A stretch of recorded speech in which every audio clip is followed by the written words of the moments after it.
네, 할렐루야. 네, 이렇게 여러분과 오붓하게 한 자리에서 예배드릴 수 있는 시간이어서 감사한 날입니다. 지금 이 자리에 함께하고 계신 우리 수지산성 가족 여러분을 예수님의 이름으로 환영하고 축복합니다.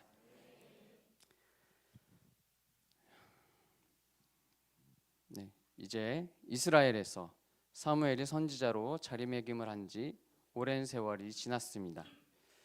하나님의 말씀을 확실히 듣고 백성들을 이끄는 사무엘 덕분에 이스라엘은 하나님의 보호 아래 블레셋으로부터 침략을 받지 않을 수 있었고, 블레셋에게 빼앗겼던 에그론부터 가드까지 성과 주변 영토도 되찾았습니다.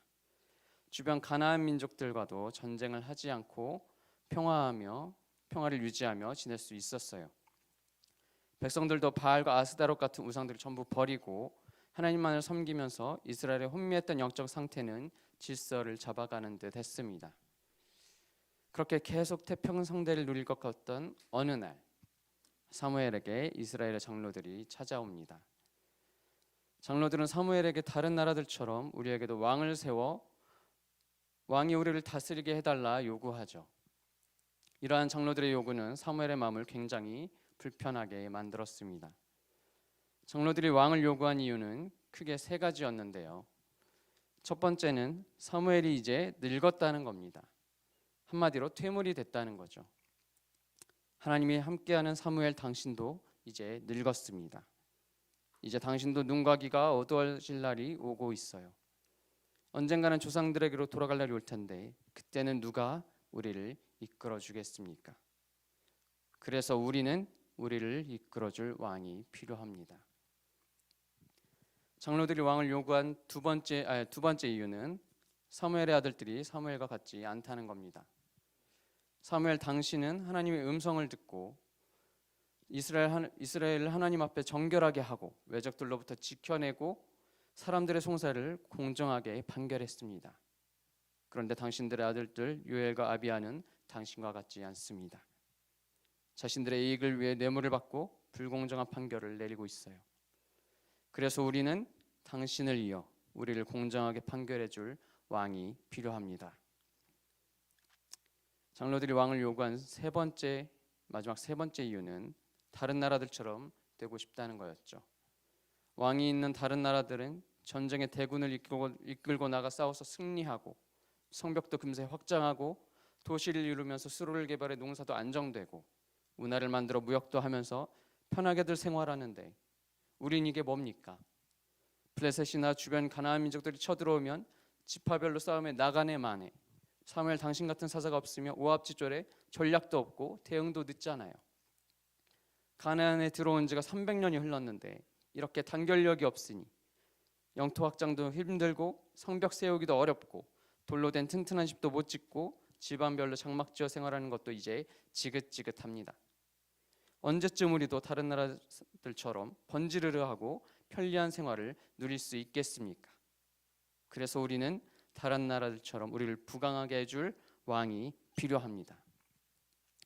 이렇게 이스라엘 장로들은 사무엘의 연로함과 그 아들들의 부패함과 다른 나라들의 발전을 빌미로 왕을 요구합니다. 사무엘이 장로들의 요구에 마음이 불편했던 이유는 장로들이 제시한 첫 번째와 두 번째 이유처럼 사무엘과 사무엘의 선택을 거부했기 때문이죠. 사무엘은 장로들의 요구에 바로 응답하지 않고 불편한 마음을 가지고 하나님 앞에 나아가 토로하며 기도합니다.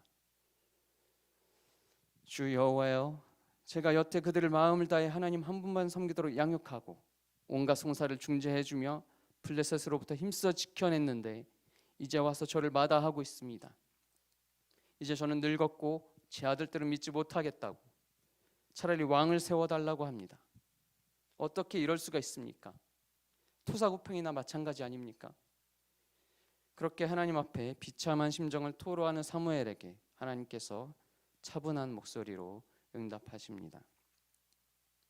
사무엘, 장로들이 내게 요구한 것들, 백성들이 한 말을 다 들어주어라. 저들이 너를 버리는 게 아니라 나를 버려 자기들의 왕이 되지 못하게 하려는 것이다. 내가 그들을 이집트에서 이끌어냈을 때부터 지금까지 오랜 세월 동안 그들은 쭉 그래왔다. 그들이 나를 마다하고 다른 신들을 섬긴 것처럼 내게도 그러는 것뿐이다. 그러니까 저들의 요구를 다 들어주되 왕을 세우며 왕이 어떤 권한을 가지게 되고 저들의 삶이 어떻게 되는지 엄중히 경고해 주어라. 그렇게 하나님께서는 사무엘을 통해 이스라엘의 왕이라는 제도를 허락하십니다. 하나님께서는 사무엘이 느낀 거절감과는 비교도 안 될 만큼 크고도 깊은 거절감을 이스라엘 백성들을 이집트에서 이끌어내실 때부터 400년 가까이 되는 어마어마한 세월 동안 받아오셨어요. 하나님은 온 이스라엘을 만드신 창조주이시자 이스라엘 구원하신 구세주이시며 온 세상을 넘어 온 우주를 다스리시는 왕이셨음에도 불구하고 이스라엘 백성들로부터 제대로 왕으로 모셔진 적이 단 한 번도 없었습니다. 심지어 사사기는 그때의 이스라엘의 왕이 없으므로 사람이 각각 그 소견에 옳은 대로 행했다고 기록하며 마치고 있습니다. 그런데 정말 왕이 없었나요? 아니요, 있었죠. 단지 이스라엘이 하나님을 왕으로 섬기지 않았을 뿐입니다. 마지막 사사로 인정받는 사무엘의 지도 아래 이제야 이스라엘이 우상을 다 버리고 하나님께로 돌아온 듯 보였지만 그들의 중심은 여전히 하나님을 왕으로 인정하지 않았던 겁니다. 우리한테는 언제 우리에게 말씀하고 언제 우리를 도와줄지 알 수 없는 눈에 보이지 않는 왕보다 우리 눈에 확실히 보이고 그 목소리를 확실하게 들을 수 있는 왕이 필요하다고 여겼던 겁니다.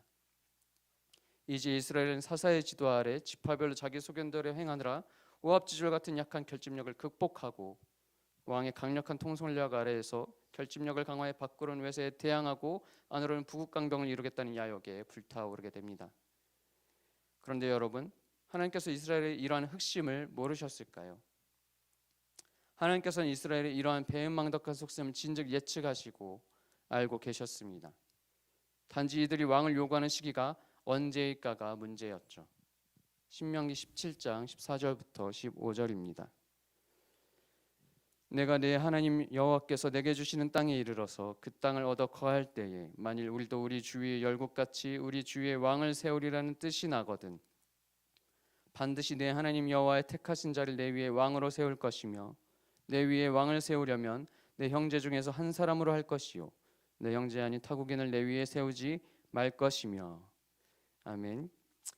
이게 모세가 이스라엘 백성들이 가나안에 들어가기 전 모압 평지에서 이스라엘 백성들에게 미리 경고한 내용입니다. 언젠가 너네가 주변 민족들처럼 왕이 있어야겠다는 마음이 생길 건데 그러면 반드시 너희 하나님께서 택하신 너희 동족 중 한 명을 왕으로 세우라는 거죠. 이미 가나안 땅에 들어오기도 전에 이렇게 될 것을 하나님도 아셨고 모세도 알았던 겁니다. 광야 생활 40년 동안 이스라엘 민족이 어떤 민족인지를 충분히 겪고 알았거든요. 이 민족은 정말 목이 고든 민족이구나. 목이 고다도 너무 고다서 뻣뻣할 정도구나. 나의 인도를 받고 나의 능력을 경험하고도 계속해서 나를 못 믿고 거부하는구나. 그러니 언젠가는 왕의 자리에 그들의 눈에 보이지 않는 내 대신 눈에 보이는 왕을 원할 때가 오겠구나. 그때가 바로 지금이구나. 사무엘. 하나님께서는 그렇게 먹먹한 마음을 뒤로하고 이스라엘의 요구를 받아주신 겁니다. 사무엘 하나님의 뜻에 따라 이스라엘 장로들의 요구를 승낙하는 대신 왕을 세우며 왕이 그들에게 어떻게 하게 될지 경고하죠. 왕은 너희 아들들과 딸들을 데려다가 자기를 위해 일하도록 시킬 것이고 너희가 가진 밭에서 가장 좋은 밭을 골라 신하들에게 줄 것이다. 또 너희가 거둔 수확물의 10분의 1을 가져다가 관리와 신하들에게 노구로 줄 것이고 너희 종들과 소년들과 나귀들 가운데 가장 좋은 것들을 끌어다 자기 일을 시키고 너희 양들의 10분의 1을 취할 것이다. 그러다 결국 너희들도 왕의 노예가 될 거다. 그렇게 된 후에 너희가 원한 그 왕 때문에 힘들어서 아무리 부르짖어도 그때는 하나님께서 너희에게 결코 응답하시지 않을 거다. 사무엘이 그렇게 이스라엘 백성들이 왕을 원한 결과 어떤 대가를 치르게 될지 단단히 경고했음에도 불구하고 목이 곧은 이스라엘 백성들은 사무엘의 말을 들으려 하지 않았어요. 이스라엘 장로들은 그럼에도 기어코 왕이 있어야겠다고 사무엘에게 목소리를 높여 재차 요구합니다. 이스라엘 백성들의 고집으로 인해 이제 이스라엘이 결국 사사 시대가 끝나고 왕정 시대를 맞이하게 되죠. 그러나 그 결과가 어떠했는지를 우리가 그동안 호세아, 하박국, 느헤미야 예레미야를 큐티로 살펴보면서 잘 알게 되지 않았습니까? 다윗 이후로 하나님의 마음에 합한 왕이 거의 없다시피 하고 수많은 왕들에 의해 이스라엘의 우상 숭배가 팽배하게 되고 백성들이 착취당한 끝에 하나님께서 아스르와 바벨론을 사용하셔서 무너뜨리셨잖아요. 그렇게 이스라엘 왕국은 몰락하고 이스라엘 백성들이 이방 땅의 포로 신세로 끌려가 이방 왕들 아래에서 억압당해야 하는 신세가 되지 않았습니까? 오늘 본문 8장 17절에 너희가 그 종이 될 것이라고 했는데 종을 넘어서 포로로 전락해 버렸잖아요. 여러분, 오늘 이렇게 끝까지 눈에 보이는 왕을 요구하는 이스라엘의 모습을 통해 하나님께서 우리에게 말씀하시는 바가 뭘까요? 우리도 우리 삶에서 하나님을 왕으로 모시길 거부하면서 내가 원하는 걸 왕으로 세울 때 세상의 종이 되고 포로가 되어 고통당하고 파멸당하게 된다는 영적 진리를 가르쳐 주시는 겁니다.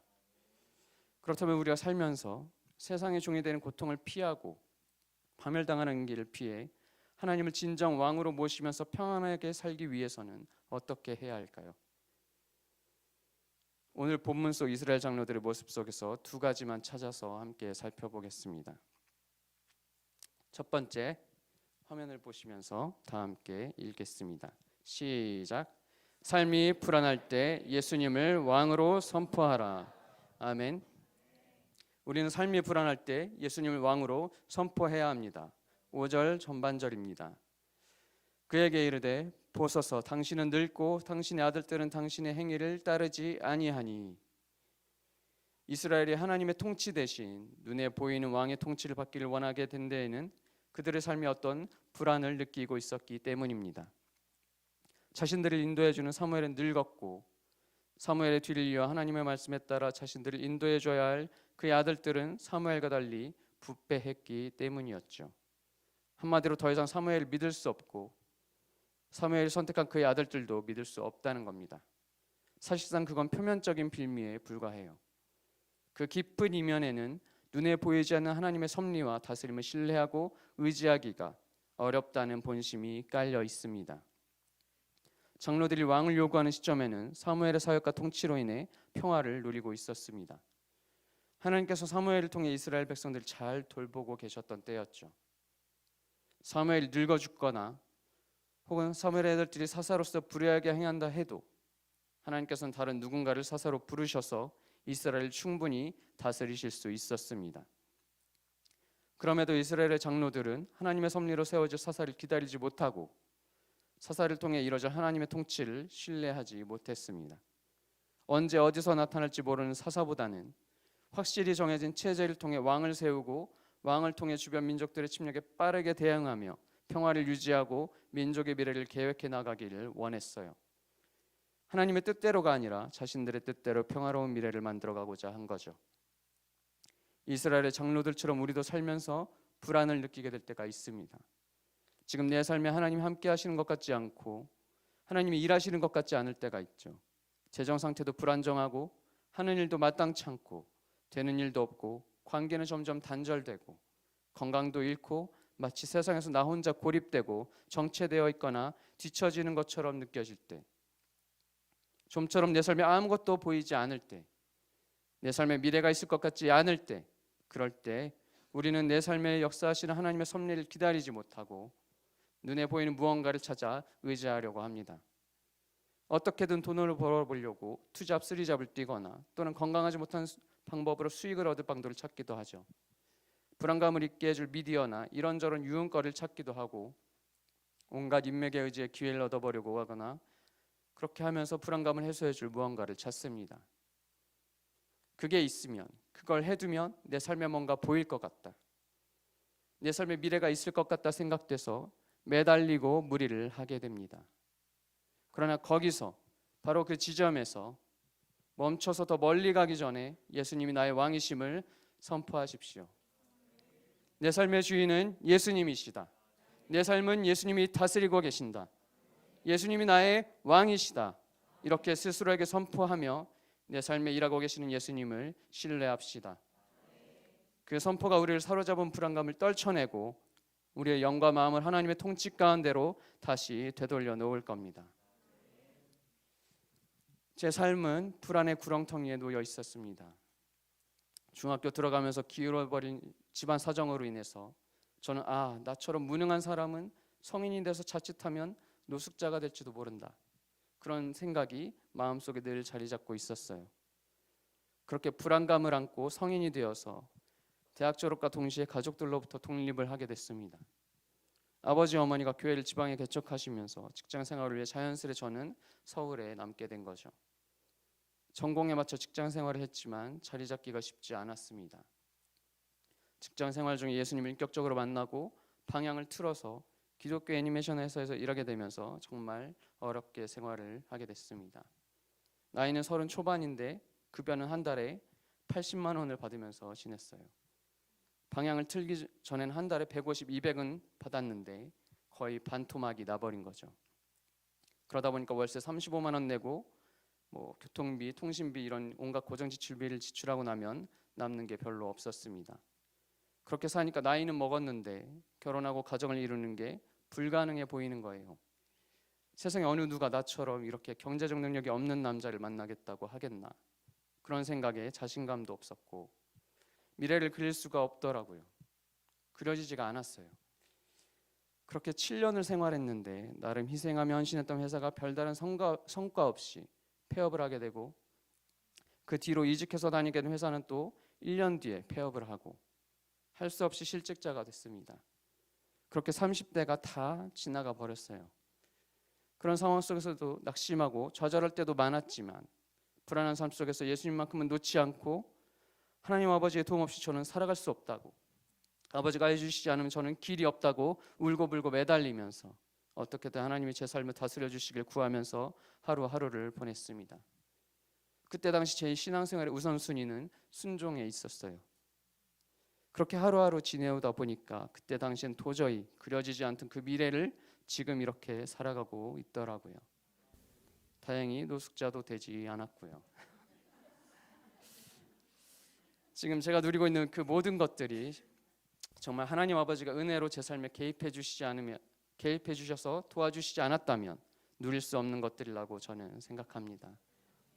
제가 받아 감당하고 있는 이 직분, 저와 함께 살아주는 아내, 같이 밀고 당기면서 지내고 있는 고양이 한 마리, 우리 부부가 함께 지내고 있는 집, 또 편하게 어디든 타고 갈 수 있는 차까지 모두 아버지가 도와주시지 않았다면 누릴 수 없는 것들 뿐이에요. 그러니까 여러분, 하루하루를 어떻게 보내야 할지, 앞으로 어떻게 될지 알 수 없어 불안하고 지금 상황의 미래가 그려지지 않아 불안하시다면 그럴수록 더더욱 내가 원하는 방법과 수단으로 불안을 해소하고 해결하려 하기 전에 먼저 예수님을 나의 왕으로 스스로에게 선포하고 하나님 아버지의 도움을 바라며 기다려 봅시다. 그 불안함 속에서 하나님밖에 도와주실 분이 없음을 부르짖으며 엎드렸던 그 시간들을 하나님께서는 다 기억하시고 불쌍히 여겨주셔서 우리 삶에 은혜를 베풀어 주시리라 믿습니다. 예수님을 왕으로 모시고 그분의 도우심과 은혜를 받아 누리며 살 때 우리는 온갖 세상의 방법과 수단의 종에서 벗어나 하나님 품 안에서 평안을 누리게 될 겁니다. 이처럼 우리 삶에 하나님이 일하고 계시다는 사실을 좀처럼 믿기 힘들어서 불안할 때 예수님을 우리 삶의 왕으로 선포하고 다스림을 받아야 파멸을 피하고 구원에 이를 수 있습니다. 오늘 본문 속 이스라엘 장로들은 하나님을 신뢰하지 못해 불안해서 다른 나라들처럼 왕이 있어야 한다고 생각했습니다. 불안함에 이어 다른 나라처럼 왕이 있어야 한다고 생각한 그 마음이 이스라엘을 결국 포로로 전락시켜 파멸에 이르게 했던 거죠. 그래서 우리가 세상의 종이 되어 파멸당하는 길을 피해서 하나님의 품 안에서 평안하게 살기 위한 두 번째 전략은 다음과 같습니다. 두 번째, 다 함께 읽겠습니다. 시작. 삶이 비교될 때 예수님을 왕으로 선포하라. 아멘.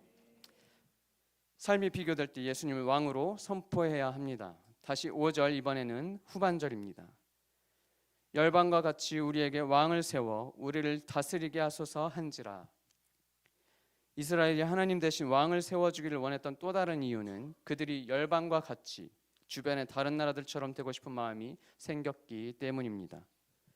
가나안에 들어와 정착하며 살다 보니 계속해서 주변 민족들의 침략을 받았는데 그들은 왕을 중심으로 움직였고 사사를 중심으로 움직이는 자기들보다 군사적인 결집력과 기동성이 좋았습니다. 또 왕의 통솔 아래 성벽을 높이 쌓고 그렇게 건축 기술이 발달하다 보니 구획을 나눠 도시도 건설하고 수로를 만들어 농사를 짓고 유흥을 위한 경기장도 만들고 그렇게 모든 게 이스라엘보다 발달되고 화려하고 좋아 보였어요. 반면에 이스라엘은 지파별로 장막에 살면서 하나님이 내려주시는 비에 의지해 농사짓고 사방에서 언제 쳐들어올지 모르는 적들 때문에 늘 긴장한 채 살아야 하고 중요한 일은 12지파의 장로가 다 모여서 논의하고 결정해야 하다 보니 의사결정도 느리고 마음도 잘 안 맞고 모든 게 뒤처진 것처럼 보였습니다. 그러다 보니 이스라엘 백성들은 주변 민족들의 모습을 보면서 슬슬 이런 생각이 드는 거죠.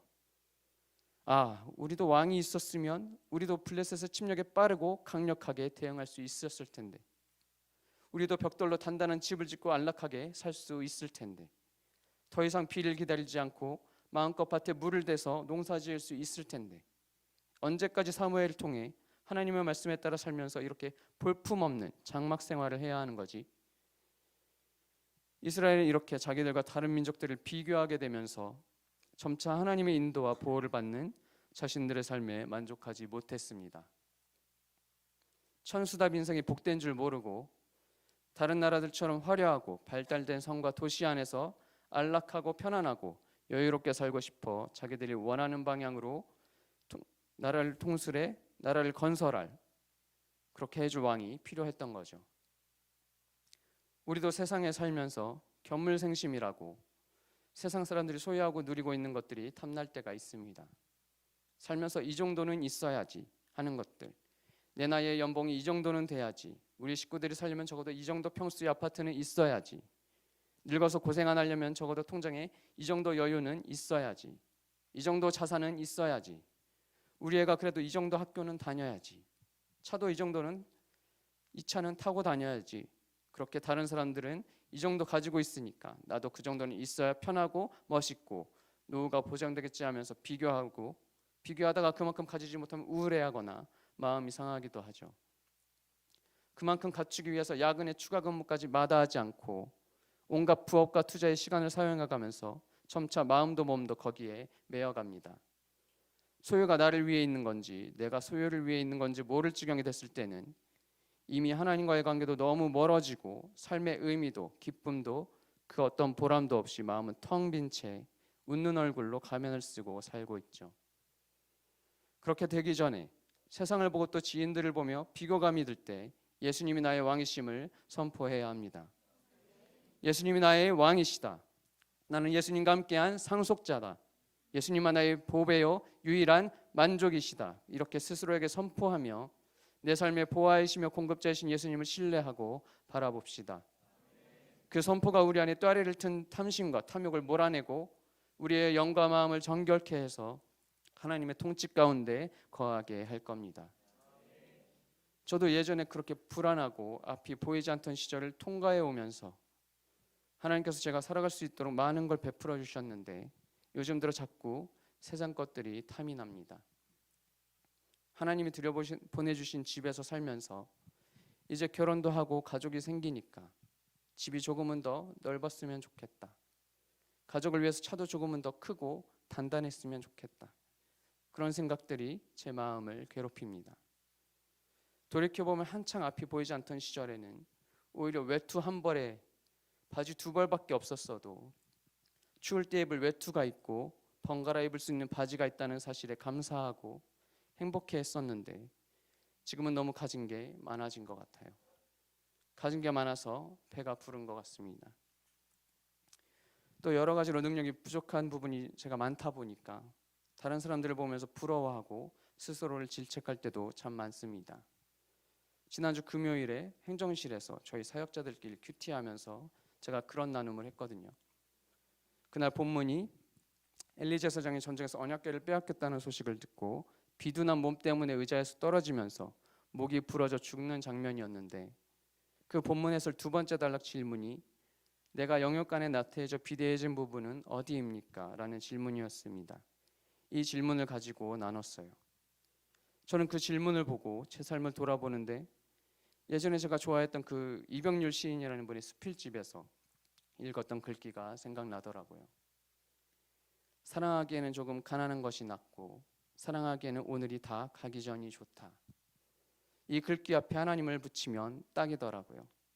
그래서 예전에 비해 형편이 나아지다 보니 영적으로 나태해진 것 같다. 예전에 어려웠을 때처럼 하나님을 더 의지하면서 사역자로서 엘리처럼 되지 않도록 주의해야 되겠다. 하나님을 사랑하기에는 조금 가난한 것이 낫고 하나님을 사랑하기에는 오늘이 다 가기 전이 좋다고 나눴었습니다. 사랑하는 수지산성 가족 여러분, 우리의 삶이 좀 앞이 안 보여 불안하고 남들과 비교할 게 있는 것이 하나님을 사랑하기에는 좋은 거 아닐까요? 오늘 말씀을 깊이 새겨서 이스라엘 장로들처럼 세상을 쫓아 내가 원하는 왕을 세우려고 안간힘을 쓰는 걸 멈추고 예수 그리스도를 우리 삶과 우리 가정의 왕으로 선포하고 세워드립시다. 세상과 달리 우리에게는 앞이 좀 안 보이고 좀 가난하고 좀 부족한 게 복입니다. 앞이 안 보이는 인생을 하나님께서 인도하시고 가난한 인생을 하나님이 책임져 주시고 부족한 인생을 하나님이 채워주시기 때문입니다. 앞이 안 보이고 가난하고 부족해야 하나님을 떠나지 않고 의지할 줄 알며 그럴 때 하나님께 긍휼히 여김을 받아 살아계신 하나님을 만날 수 있고 경험할 수 있는 기회를 많이 얻을 수 있기 때문입니다. 하나님을 사랑하기에는 조금 가난한 것이 낫고 하나님을 사랑하기에는 오늘이 다 가기 전이 좋습니다. 그만큼 우리 삶에는 왕이신 하나님께서 일하실 공간이 필요합니다. 그 공간을 내어드릴 때 하나님께서는 우리 삶을 통해 일하시고 영광을 받으십니다. 하나님께서는 오늘도 우리의 하나님이 되시기를 원하시며 우리를 하나님의 백성으로 삼기를 원하고 계세요. 세상과 다르고 세상보다 가진 게 없는 걸 감사하면서 오늘이 다 가기 전에 세상을 쫓던 마음이 있었다면 돌이켜 하나님을 나의 왕으로 선포하고 전심으로 힘써 사랑하며 살아가는 우리 모두가 되기를 간절히 소망합니다. 바울 사도는 디모데에게 이렇게 권면했습니다. 지족하는 마음이 있으면 경건이 큰 이익이 되느니라. 우리가 세상에 아무것도 가지고 온 것이 없음에 또한 아무것도 가지고 가지 못하리니 우리가 먹을 것과 입을 것이 있은즉 족한 줄로 알 것이니라. 부하려 하는 자들은 시험과 올무와 여러 가지 어리석고 해로운 정욕에 떨어지나니 곧 사람으로 침륜과 멸망에 빠지게 하는 것이라. 돈을 사랑함이 일만하게 뿌리가 되나니 이것을 사모하는 자들이 미혹을 받아 믿음에서 떠나 많은 근심으로써 자기를 찔렀도다. 아멘. 이 시간 우리 다 함께 합심해서 기도했으면 좋겠습니다.